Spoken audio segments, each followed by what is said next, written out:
Italian tankers fought U.S. Sherman tanks, then realized their tanks were underdog against them. October 23, 1942. Dawn broke over the Egyptian desert near El Alamein. Inside the cramped hulls of their Carro Armato M13/40 tanks, crews of the Ariete Armored Division checked their ammunition one final time. 104 rounds of 47mm shells per tank. 4 Breda machine guns loaded and ready. Behind them, the sound of diesel engines rumbling as 278 Italian medium tanks prepared for what would become the largest armored battle in North African history. These Italian tankers had no idea that within hours they would witness something that would shatter every assumption they held about their equipment and their chances. The Americans had arrived with a tank that would make the M13/40, Italy's pride and most produced armored vehicle, look obsolete. What followed was not just a military defeat, but a revelation that would transform thousands of Italian soldiers from believers in fascist propaganda into witnesses of American industrial might. This is the story of how Italian tank crews discovered through fire and steel that they were fighting a war with equipment hopelessly outmatched, a transformation so complete that it would change not just individual soldiers, but the fate of an entire nation. The seeds of this revelation were planted years before in the design rooms of Fiat Ansaldo in 1937. The Italian Royal Army had issued specifications for a new medium tank to replace the aging L3 tankettes and the flawed M11/39. The result was the Carro Armato M13/40, named for its scheduled weight of 13 tons and its projected introduction year of 1940.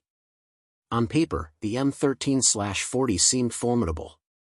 It mounted a 47mm Breda gun and a fully rotating turret, a significant improvement over its predecessor, which had a hull-mounted gun. The armor ranged from 30mm on the frontal hull to 42mm on the turret front. 4 crew members operated the tank: a driver, machine gunner/radio operator, commander/gunner, and loader. The diesel engine, a Fiat SPA-8T producing 125 horsepower, gave it a top speed of 32 km per hour and excellent range. Production began in late 1940 at Ansaldo Fossati factories, with Fiat supplying engines and Breda delivering weapons.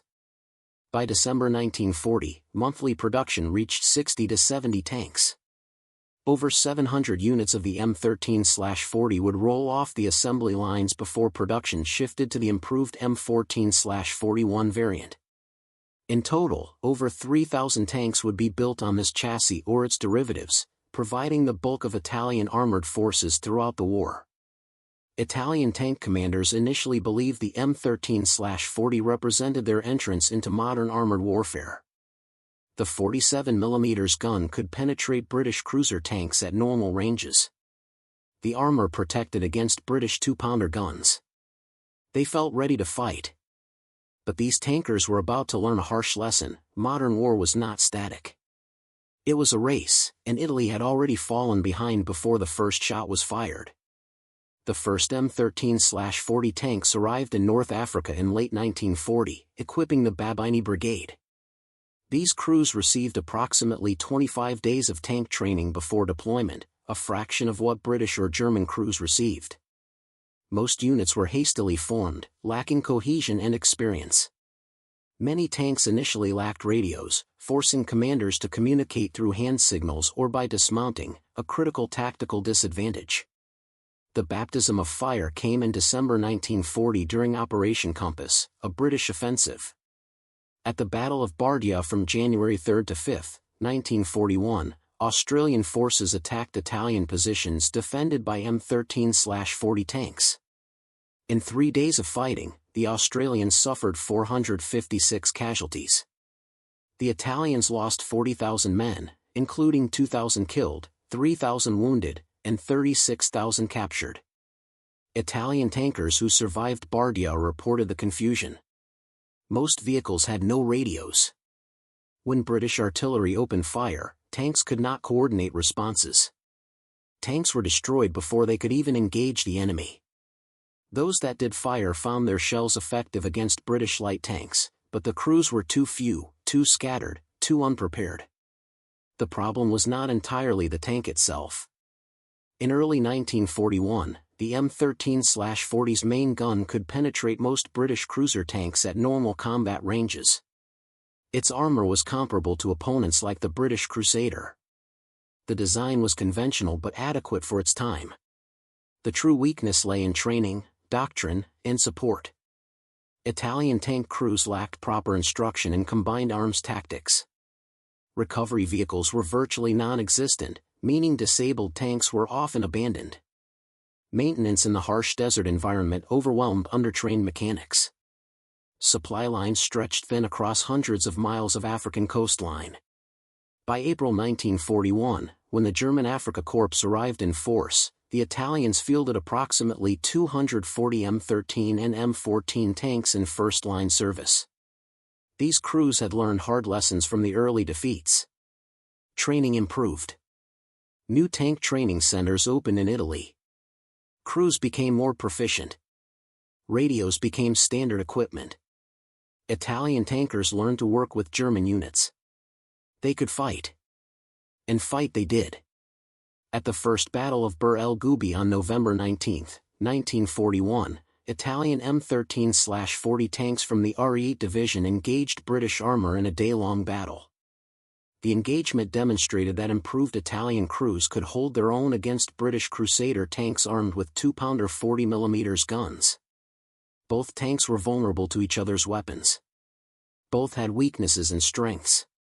The battle raged across the desert as columns of smoke rose from burning vehicles. By late afternoon, British forces withdrew, leaving behind 42 to 52 destroyed Crusaders. According to various estimates, the Italians lost 34 tanks. It was a tactical victory that showed Italian tankers had come far from the confusion of Breda. They had learned their machines. They understood fire and maneuver. Given proper training and support, they could match their opponents. During the Gazala battles in May and June 1942, Italian armor continued to prove effective in certain circumstances. On June 12, 1942, M13/40 tanks from the Trieste Motorized Division engaged British Grant tanks in the fighting south of Knightsbridge. Multiple Allied tanks were destroyed in the engagement. Italian crews used speed and positioning to their advantage. They closed distance and fired at tracks and sides. It was desperate work, but it proved Italian tankers could fight. Yet, even as Italian crews became more skilled, the technological gap widened. In early 1942, the British began deploying the American-built M3 Grant medium tank in significant numbers. The Grant mounted a 75mm gun in a hull sponson and a 37mm gun in the turret. Though the whole gun could only traverse 15 degrees, it outranged the Italian 47mm weapon and could penetrate Italian armor at distances where Italian shells were ineffective.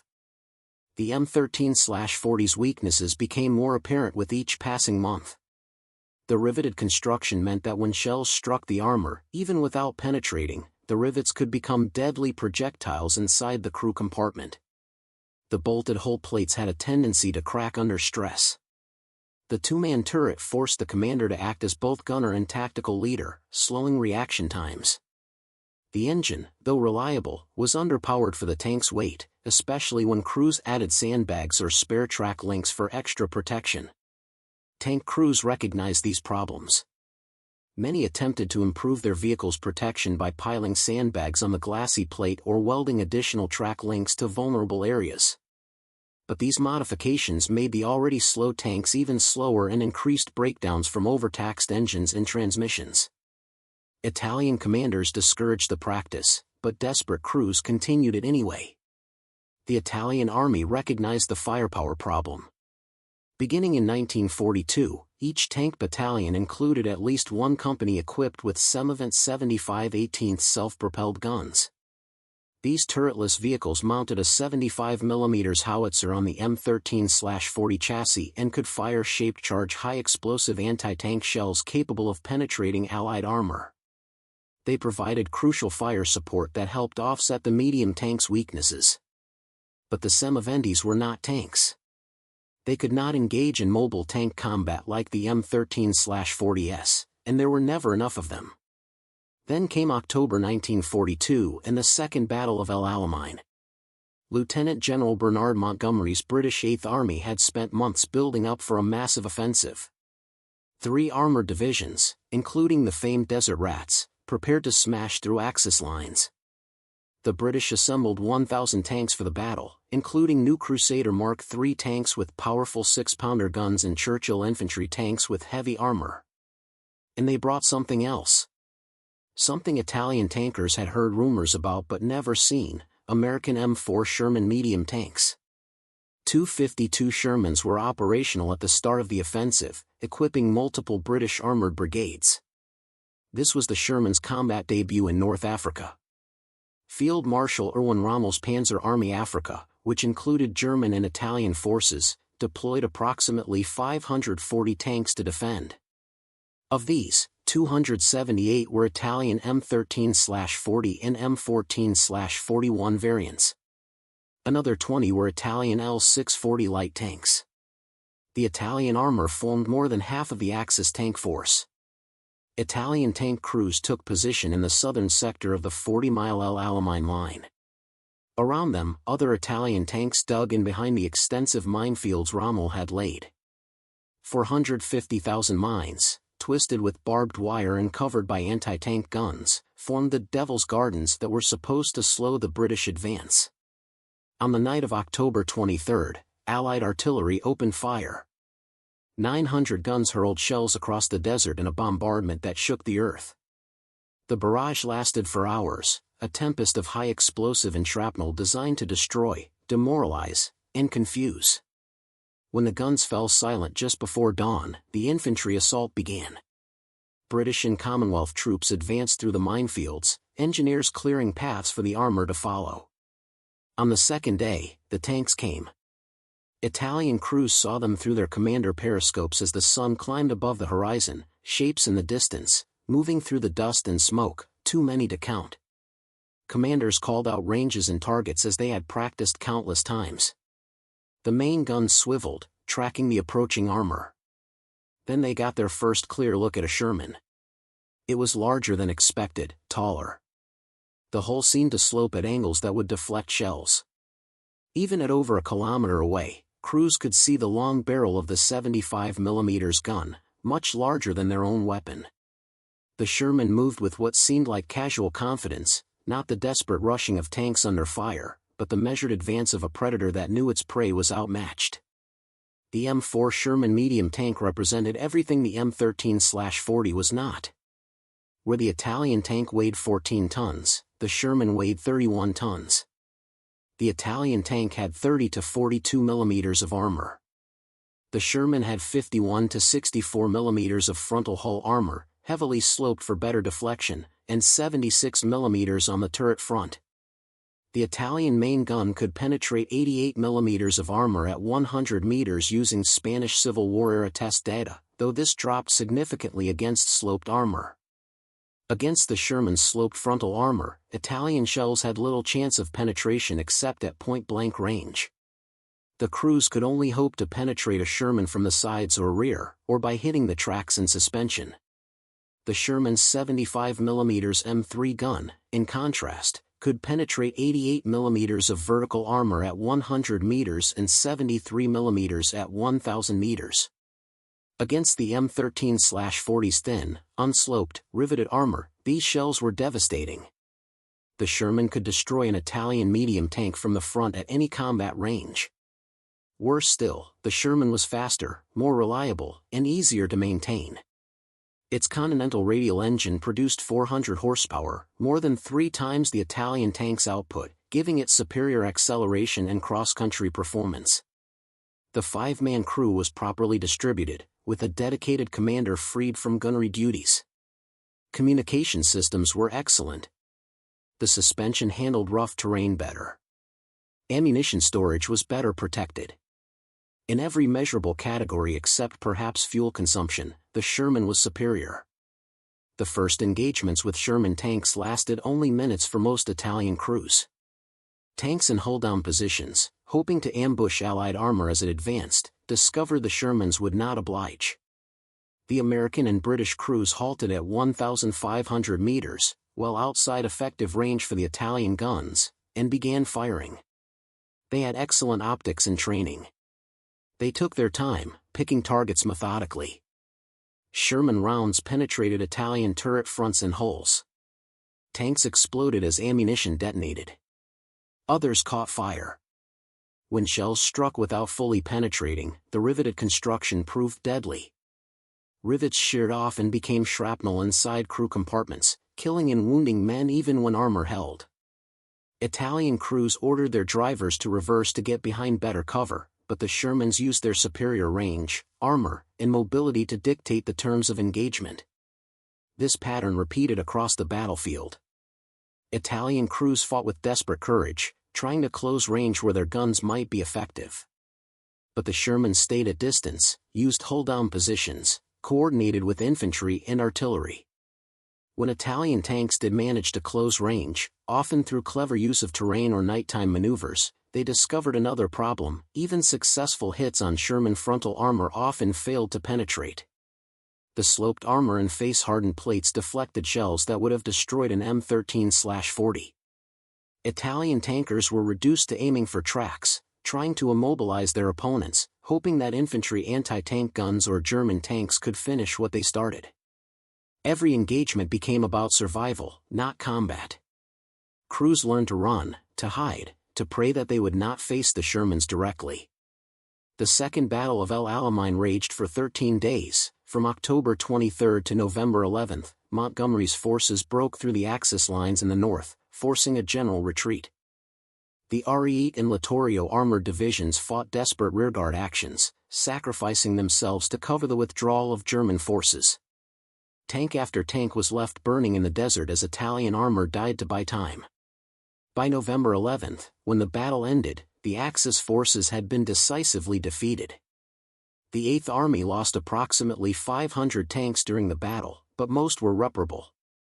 The Axis lost virtually their entire armored force. Of the 278 Italian medium tanks that began the battle, fewer than 30 escaped the battlefield. Many were simply abandoned when they broke down during the retreat, left as scrap metal in the desert. The retreat from Egypt marked the beginning of the end for Italian armor in North Africa. As the front lines moved westward, Italian tankers faced not only Shermans, but also more British Grants, improved Crusaders with 6-pounder guns, and growing numbers of American forces equipped with the latest armor. By early 1943, the situation had become desperate. The Centauro Division, fighting in Tunisia, was virtually destroyed. The remaining M13 and M14 tanks were completely surpassed technologically. Their main guns were useless against Allied medium tanks except at point-blank range. While those same Allied tanks could destroy Italian armor from a distance, Italian crews resorted to desperate tactics. They targeted tank tracks and suspensions rather than attempting to penetrate armor. They relied heavily on supporting Semavent self-propelled guns and towed artillery. They attacked at night when possible, trying to close range under cover of darkness. They used terrain masterfully, ambushing from unexpected positions. But tactics could only compensate so much for material inferiority. The end came in May 1943. General Jürgen von Arnim surrendered the remaining Axis forces in Tunisia. Approximately 250,000 German and Italian soldiers became prisoners. Among them were the survivors of Italy's armored units, tankers who had fought from the earliest days in Libya through the catastrophic defeats in Egypt and Tunisia. These men entered Allied captivity with a mixture of relief and shame. Relief that the fighting was over, that they had survived. Shame that Italy had been so thoroughly defeated, that their tanks had proven so inadequate, that all their sacrifices had accomplished nothing. But captivity would bring its own revelations, ones that would prove even more psychologically devastating than the battlefield defeats. They would see industrial capacity that made their battlefield losses not just understandable, but inevitable. Several thousand Italian prisoners were shipped to the United States. The voyage across the Atlantic in the summer of 1943 took 2 weeks aboard American Liberty ships. These vessels themselves were monuments to American industrial power.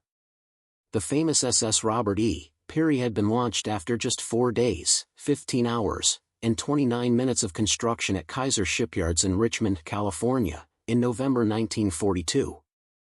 Though additional fitting out extended total delivery time, normal construction averaged 30 to 42 days by 1943. These ships, produced at a rate approaching 3 per day at peak across multiple shipyards, were returning from delivering supplies to the European theater. The Italian prisoners noticed the abundance immediately.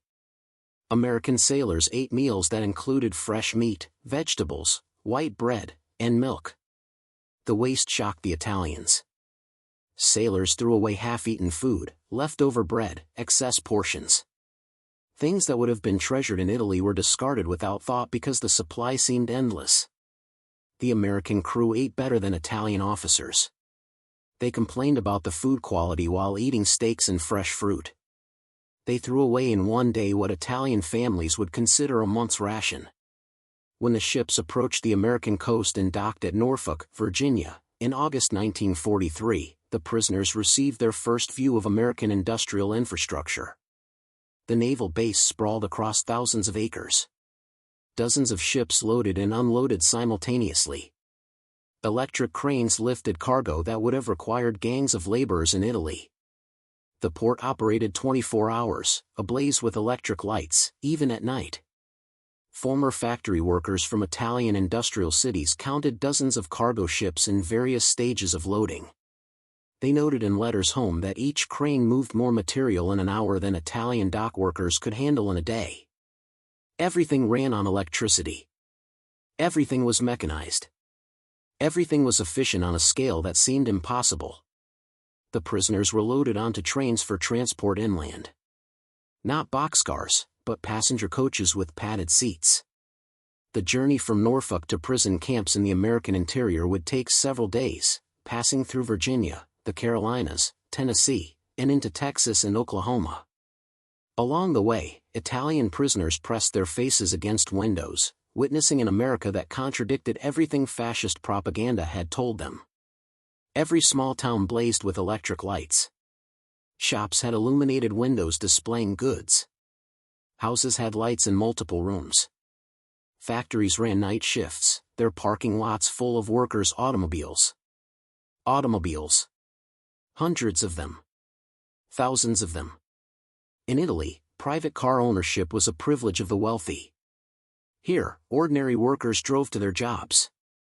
Italian officers who had traveled through Germany noted in letters that passed Allied censors that they had traveled through dozens of American towns and cities. Everyone had more electric lighting than Rome. They passed factories larger than anything in Milan or Turin.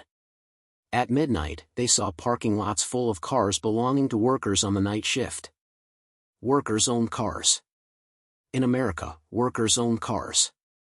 The trains passed near industrial facilities that demonstrated American manufacturing capacity. Near Louisville, the prisoners glimpsed the Rubbertown synthetic rubber complex. Multiple massive factories, each employing thousands, formed part of a national program that produced over 800,000 tons of synthetic rubber annually by 1945. Louisville's facilities alone contributed nearly 200,000 tons at peak production. Italy and Germany combined could not match the total American output. Near Detroit, the trains slowed as they passed Ford's Willow Run bomber plant. This single factory, built in just 9 months, produced a B-24 Liberator bomber every 63 minutes at peak production in 1944. At its height, 42,000 workers assembled bombers from over 1.5 million parts manufactured by 1,500 subcontractors. The plant was visible for miles, a structure so large it seemed impossible. Italian prisoners who had served in the Regia Aeronautica recognized what they were seeing. That one factory produced more aircraft in a month than all of Italy produced in a year. They had flown missions over British positions and wondered where all the planes came from. Now they knew, and the British planes were nothing compared to American production. The prison camps themselves provided the next level of revelation. Camp Hereford in Texas, one of several facilities housing Italian prisoners, held approximately 5,000 men in wooden barracks with electric lights, flush toilets, hot showers, and steam heat. The camp hospital had X-ray machines, surgical equipment, and pharmaceutical supplies superior to most civilian hospitals in Italy. The daily food ration included fresh milk, eggs, meat, vegetables, and white bread in quantities Italian civilians had not seen since before the war. Prisoners assigned to kitchen duty discovered walk-in refrigerators, electric mixers, and gas ranges that could prepare meals for thousands. The 10% surplus food prepared to ensure everyone received full rations was discarded daily. Fresh bread, perfectly good vegetables, excess meat, all thrown away because American regulations required abundance. Former Italian chefs assigned to camp kitchens wrote in anguish to their families, they threw away more food each day than their entire villages had seen in months. Not spoiled food, fresh bread, good vegetables, meat without defects. The Americans required excess to guarantee no one went hungry. They had so much that waste was policy, not failure. By autumn 1943, the labor shortage in American agriculture led to Italian prisoners working in fields and factories under Geneva Convention rules. They could not work directly on war production, but they could labor in industries that freed American workers for military service. This meant Italian tankers, men who had fought American forces in the desert, now witnessed American productive capacity firsthand. At farms in Nebraska, Italian prisoners worked in wheat fields that stretched to the horizon. A single combine harvester did the work of 100 men using traditional methods. Yields reached 60 bushels per acre, double what Italian farms achieved on their best land. The farmers spoke casually of production that would have been fantasy in Italy. At cotton processing facilities in Texas, former tankers watched single electric-powered gins process more cotton in 1 hour than their entire home regions could handle in a month using traditional labor. The facilities were part of rural electrification programs that were rapidly expanding across America, transforming agricultural productivity. Prisoners noted that the farmers who owned these facilities were not aristocracy, not wealthy elite, just farmers. Yet they had electricity, running water, trucks, cars, and tractors. At a Campbell soup factory in New Jersey, Italian prisoners watched automated production lines process more tomatoes in a single day than most Italian canning facilities handled in a month. One elderly woman monitored controls that managed what would have required 50 workers in Italy. She did this while listening to a radio and drinking coffee on break. The factory operated with a skeleton crew because most young workers were in military service, yet production exceeded peacetime levels. Italian tankers working at military supply depots helped unload equipment and gained insight into American logistics. They saw warehouses full of spare parts for tanks, trucks, and aircraft. They watched trains arrive daily with artillery shells, machine gun ammunition, and replacement engines. The abundance was staggering. They had wondered in Africa why the Americans and British never seemed to run short of supplies. Now they understood. The Americans did not have supply lines. They had supply rivers, supply oceans. They produced so much that shortage was impossible. The transformation of Italian prisoners accelerated through late 1943 and into 1944. The cumulative evidence, the daily observations, the irrefutable facts of American industrial supremacy broke down the propaganda they had been fed for years. They had been told that democracies were weak, that Italy's fascist system was more efficient, that American society was in decline. Everything they saw proved the opposite. Italian officers attended educational courses offered at the camps. American universities provided correspondence programs. Professors lectured on democracy, economics, and constitutional government. The lectures were not propaganda in the crude sense, they were reasoned arguments backed by observable reality. Officers wrote to their families that they had been told democracies could not match Axis production because they valued profit over national service. Yet American factories, run by private companies, produced more tanks than all Axis nations combined. They had been told worker exploitation was necessary for military strength. Yet American workers, paid good wages and allowed to organize unions, built better weapons faster than Italian workers under strict control. Every assumption they had been taught had been proven false by what they saw with their own eyes. The Battle of Normandy in June 1944 brought news that 6,000 Allied ships, 11,000 aircraft, and 150,000 men in the first wave had landed in France. Italian prisoners at camps across America watched newsreels of the invasion within days. They saw the endless streams of ships, the artificial harbors, the supply system that delivered 15,000 tons of material daily across open beaches.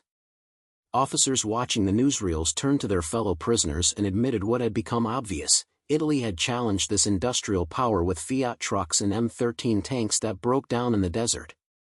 They had been mad. They had been criminally, stupidly mad to think they could win.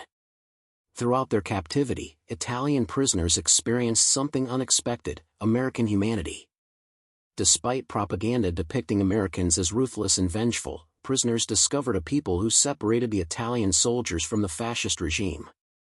American guards explained that they were fighting Mussolini and Hitler, not the Italian or German people. When prisoners received Red Cross messages about family deaths and Allied bombing raids, American camp commanders personally delivered the news and offered condolences. When prisoners' families fell ill in Italy, American church groups helped send medicine through neutral channels. These small acts of kindness, repeated thousands of times across dozens of camps, challenged the prisoners' understanding of their enemies. The medical treatment particularly affected Italian tankers who had been wounded before capture.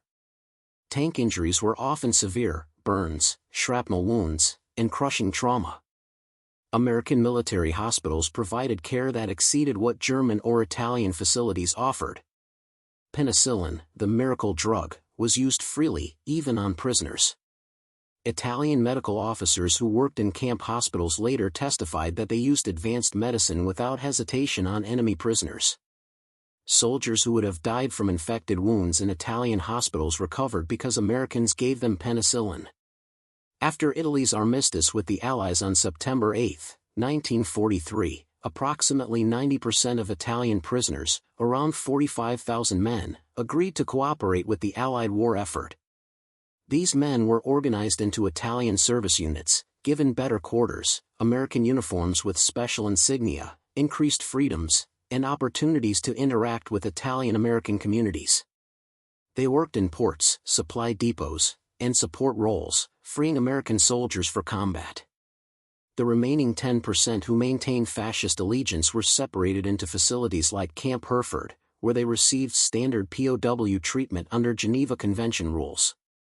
As the war in Europe ended in May 1945, Italian prisoners faced repatriation with mixed emotions. Many had been in America for 2 years.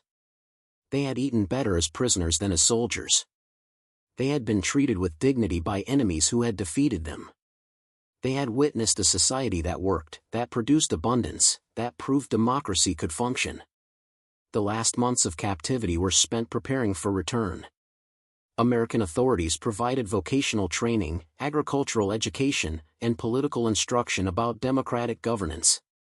Prisoners learned about economic systems, constitutional rights, and civic participation. They were being prepared not to return as defeated soldiers, but as potential citizens of a new democratic Italy.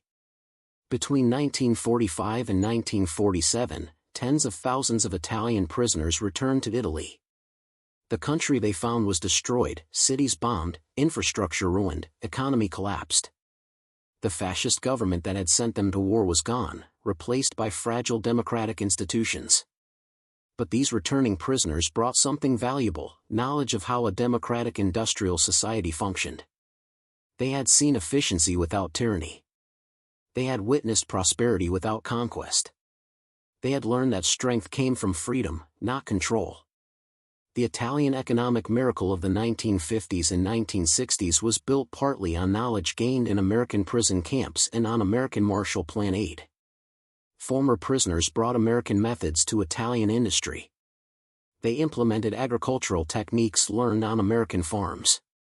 They supported democratic institutions because they had seen democracy work. Historians who have studied the Italian prisoner of war experience in America note several remarkable statistics.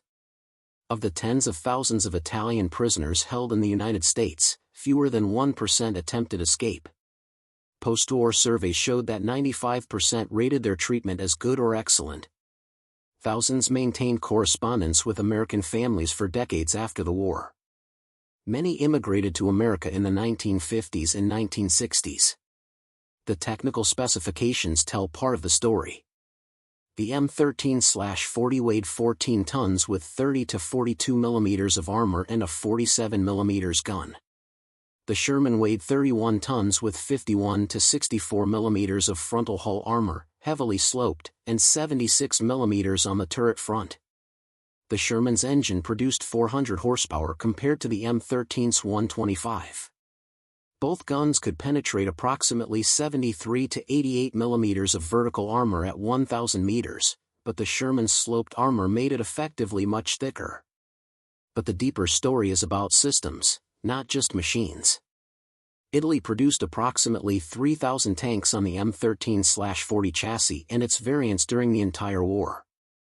America produced over 49,000 Sherman tanks between 1942 and 1946. American industry built tanks faster than they could be destroyed. Italian industry could not replace losses. The M13/40 required skilled craftsmen to build, production rates rarely exceeded 70 tanks per month. The Sherman was designed for mass production from the start. At peak production, American factories delivered over 2,000 Shermans per month. One factory alone produced more tanks than Italy's entire annual output. This production capacity was replicated across every category of military equipment: aircraft, trucks, artillery, ammunition, all produced in quantities that Italy could not match. The Italian tankers who fought Shermans at El Alamein were not defeated by better soldiers or superior tactics, though both played roles. They were defeated by an economic system that could sustain total war on a global scale. Historians who studied Italian armor in World War II have concluded that the M13/40 was not a terrible tank by 1940 standards. It was adequate for its time. The problem was that by 1942 it was obsolete, and Italy lacked the industrial capacity to design, produce, and field a successor in meaningful numbers. Italian tankers fought courageously with increasingly obsolete equipment against enemies with superior material. Their defeat was inevitable not because of cowardice or incompetence, but because of mathematics. The story of Italian tankers facing Sherman tanks is ultimately a story about industrial capacity determining military outcomes. No amount of courage or tactical skill could overcome a 3:1 disadvantage in numbers combined with a technological gap that made each individual Sherman superior to each individual M13/40 in nearly every measurable way. But it is also a story about transformation. The Italian prisoners who witnessed American industrial might did not just learn that they had been outmatched. They learned why. They saw an economic and political system that produced abundance through freedom rather than scarcity through control. They returned to Italy as advocates for democracy, helping build a nation that would become one of America's closest allies. Second Lieutenant Luigi Arbib Pascucci of the Ariete Division exemplified the courage of Italian tankers even in the face of impossible odds. On November 4–5, 1942, at the Second Battle of El Alamein, Pascucci commanded 11 M13/40 tanks in a final counterattack against the British 8th Armored Brigade. His action allowed the Ariete Division to retreat. Though Pascucci himself was killed in the fighting, he was posthumously awarded Italy's highest military honor, the Medaglia d'Oro al Valor Militare. Today, the Italian Army's 13th Tank Battalion bears his name, M.O. Pascucci, honoring his sacrifice. General Francesco Antonio Arena commanded the Ariete Division during its final battle at El Alamein on November 4, 1942. As his division was surrounded and destroyed, Arena sent a famous last message that captured both the desperate situation and the determination of Italian armor. Enemy tanks broke through south of Ariete Division. Thus, Ariete surrounded. Located 5 kilometers northwest of Bir El Abd. Ariete tanks are fighting. The division earned its gold medal of military valor for conduct in multiple engagements at Tobruk, Bir El Gubi, Gazala, Alam El Halfa, and El Alamein. British and New Zealand accounts acknowledge the effectiveness of Italian armored units when properly equipped and led. The Ariete Division, despite obsolete equipment and initial training deficiencies, proved capable of determined resistance. British historian John Latimer assessed that Italian soldiers were tough and hardy, and on innumerable occasions they fought as bravely as any soldiers in the world. The Folgore Paratrooper Division sent 5,000 men to El Alamein, with only 304 surviving, fighting to their last ammunition. The transformation was complete. Italian tankers had gone to war believing in fascist strength. They encountered Sherman tanks and discovered their equipment was hopelessly outmatched. They became prisoners and witnessed the industrial system that made their defeat inevitable. They returned home as advocates for the democratic capitalism that had beaten them, helping build a new Italy allied with the nation that had crushed their tanks in the desert. In the end, America's victory over Italian armor was not just military. It was ideological, economic, and complete. The M13/40 crews who fought at El Alamein left the battlefield defeated. But those who experienced American captivity left transformed, carrying back to Italy seeds of democracy that would help create the prosperous free nation that exists today. The rumble of diesel engines in the Egyptian desert that October morning in 1942 marked not just the beginning of a battle, but the beginning of a transformation. Italian tankers climbed into their M13/40 tanks as fascist soldiers. They emerged from the war as witnesses to a better system, one that would shape Italy's future for generations. They had been stunned by Sherman tanks on the battlefield. But ultimately, they were converted by what those Shermans represented: the overwhelming productive capacity of free people working in free markets, building a free society. That was the true weapon that defeated Italian armor. And that was the lesson that rebuilt Italy after fascism fell. The story stands as testament to a profound truth: military technology reflects economic systems. The Sherman tank was superior to the M13/40 not because Americans were inherently better engineers, though American design was excellent. It was superior because American democracy created conditions where innovation flourished, where mass production thrived, where abundance was possible. Italian tankers learned this lesson in the hardest way imaginable: through defeat, through captivity, through witnessing the success of their enemy's system. But they learned it thoroughly. And in learning it, they helped transform Italy from a fascist dictatorship into a democratic republic allied with the very nation whose tanks had destroyed theirs in the North African desert. The M13/40 now sits in museums as a relic of a failed system. The Sherman, though also retired, is remembered as a symbol of democratic industrial might. But the real legacy is not in the tanks themselves. It is in the men who fought in them, who survived, who learned, who changed, and who built a better future from the ashes of defeat.